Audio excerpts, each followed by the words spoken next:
محترم مسلمانانو، موجوده حالاتو ته چې سړی ګوري، همتونه د خلکو کمزوري دي، جسمانی قواوې کمزوري دي، مشاغل د خلکو ډیر دي، ګناوې ډیرې دي، خودخواهي خودفسندي دا په خلکو کې ډیره ده. د الله د عشق، د الله د محبت سلسله په خلکو کې ډیره کمزوري ده. د دغه وجه نه عام خلک په قسمه قسم پریشانیو باندې مبتلا دي. هر سړی غواړي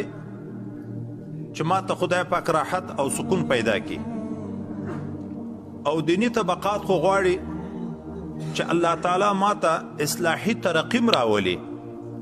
نفس راحت و سکون نه بلکې الله ما ته اصلاحي ترقی راولي، د الله د قرب مقامات خدای پاک راته نصیب کړي. لیکن دا چې ماحول په موږ باندې غالب ده،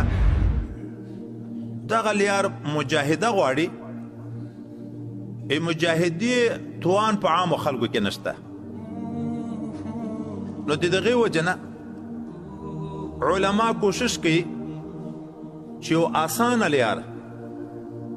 د خلکو د اصلاح او د راحت او د سکون دپاره په داسې انداز باندې وچړي چې هغه خلک دغه خبرې ته آماده شي،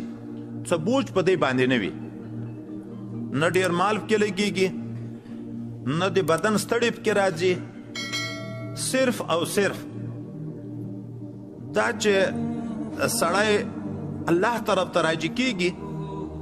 نو آسانو نکته دا د خیال بدلولو ته ضرورت ده. هر انسان سوچ کوي، دا خیال د انسان بے اختیاره لګیا د خپل فعالیت جاری ساتي، خو د چا خیالات په فضولو شیانو کې عبث تیریږي، د چا خیالات په ګناهونو کې ډوب دي. د دغې وجه نه اصل هدف د موږ نه پاتې ده. دا خیال چې بدل شي مشکل اسانه ده. سیدنا ابو ذر غفاری رضی الله تعالی عنه ته حضرت پیغمبر صلی الله علیه وسلم فرمایي چې یا ابا ذر ته څه خیال کوې؟ غنا ډیروالی د مال ته ویل کېږي چې د چا مال ډیر وي هغه سړی غني ده. ده ورته ویلې او بلکل. وایي ته څه خیال کوې؟ فقر دې ته ویل کېږي چې سړی مال نه لري. ده ورته ویلې او بلکل. ګوره خیال ده. حضرت پیغمبر علیه السلام ورته چې نه، غنا ډیروالی د مال ته نه ویل کېږي، غنا د زړه صفت ده. فقر کموالی د مال ته نه ویل کېږي، فقر د زړه صفت ده. حضرت پیغمبر صلی الله علیه وسلم یې لیس الغنا عن کثرة العرض، ډیروالی د دنیا د وجه نه غنا نه ده، انما الغنا غناء النفس، اصل غنا غنا د زړه ده. اوس یو انسان د غنا خیال ده چې مالداري ډیروالی د دنیا چې راشي نو موړ بشه، خو زړه د انسان په طلب کې وي، زړه د انسان وږی ده. دغه انسان چې څومره دنیا ډیریږي د ده فقر زیاتیږي. نن چې څومره خلک په ډیروالی د دنیا پسې لګیا دي، مالدار لګیا دي که غریبان، تر ټولو نه زیات طلب په مالدارو خلکو کې موجود ده. شپه یې په کور نشته، د آرام ژوند د خپل اهل و عیال سره نشته، دینی مشاغلو ته نه دي خلاص. چې په کوم شي کې د دنیا د ګټې آواز اوري هغه کار شروع کوي، چې په کوم ځای کې د دنیا د ګټې آواز اوري هغه ځای ته ځان رسي. نو سکون څنګه پیدا شي؟ زړه وږی ده، په کروڑ باندې بستوب نشته، 2 کروڑه غواړي، په 2 کروڑه بستوب نشته، 3 کروڑه غواړي. حضرت پیغمبر صلی الله علیه وسلم فرمایي د انسان طبیعت داسې ده چې غنای قلبي رانشي، چې یوه کنده غټه د سرو زرو ډکه وي نو تمنا د دومې کوي چې دومم وای. چې دوه وي تمنا د درېیمې کوي چې درېیم هم وای دنیا ډېره خو زړه وږی بل طرف ته یو سړی دنیا نه لري خو د یو په زړه کې خدای پاک صفت د غنا پیدا کړ قناعت حاصل شو چې په تصوفو کې زهد ورته وایي د زهد معنا دا ده چې د زړه نه د دنیا محبت یستل دنیا لري که نه لري داسې نه ده چې تصوف د دنیادارۍ خلاف دی دنیا دې په عربو نه وي خو چې په زړه کې د محبت نه وي بیا به دغه دنیا د جنت ذریعه ګرځي چې زړه موړ شو فقر ختم قناعت حاصل زندگی په سکون او په آرام باندې شوه حضرت مولانا ذکریا صاحب ته یو مرید د خپلو عزایمو اظهار کوي اراده مې کړې ده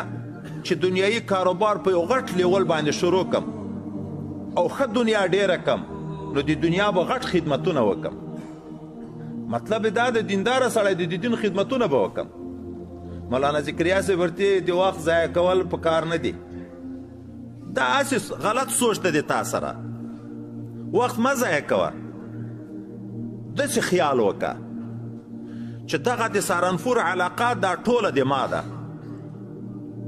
دا ټول دکانداران د ما منشیان دي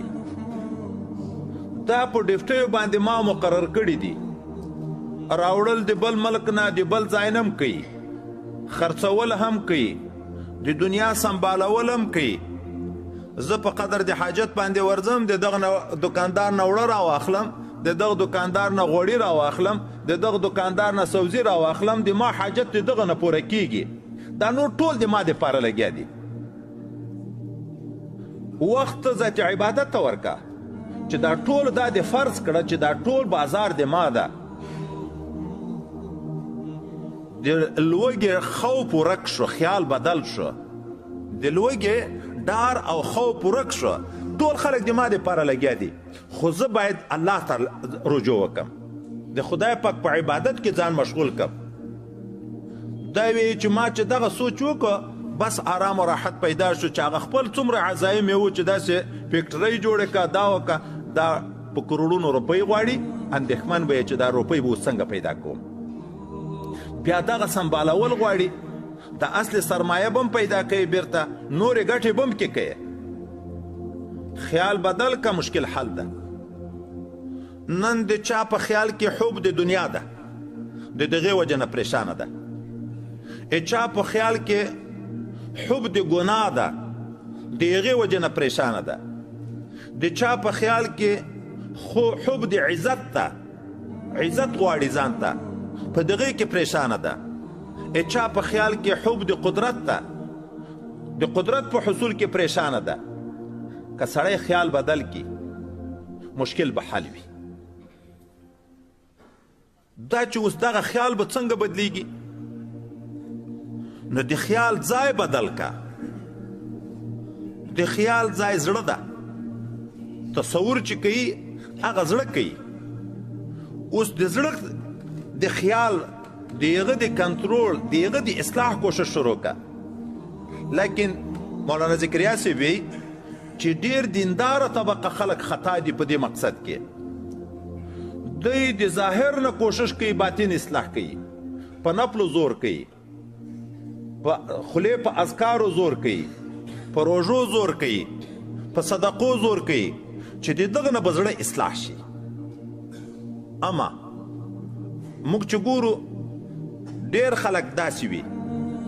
چې هغه نفلي اعمال زیات شي په کې عجب پیدا شي چې نفلي اعمال زیات شي ریاکاري کې پیدا شي چې نفلي اعمال زیات شي تکبر پیدا شي په نورو خلکو ذاتي غټه وي د دغه نفلي اعمالو د نفلي اذکارو د نفلي روژو د نفلي صدقو د وجه نه زړه اصلاح شو که خراب شو خو خراب شو هغه د ګناهو په طرف باندې لاړ زړه اصلاح کا باطن ظاهر به د اصلاح کیږي ولی حضرت پیغمبر علیه السلام خبره بالعکس کوي حضور اقدس صلی الله علیه وسلم یې د بخاری شریف په د مسلم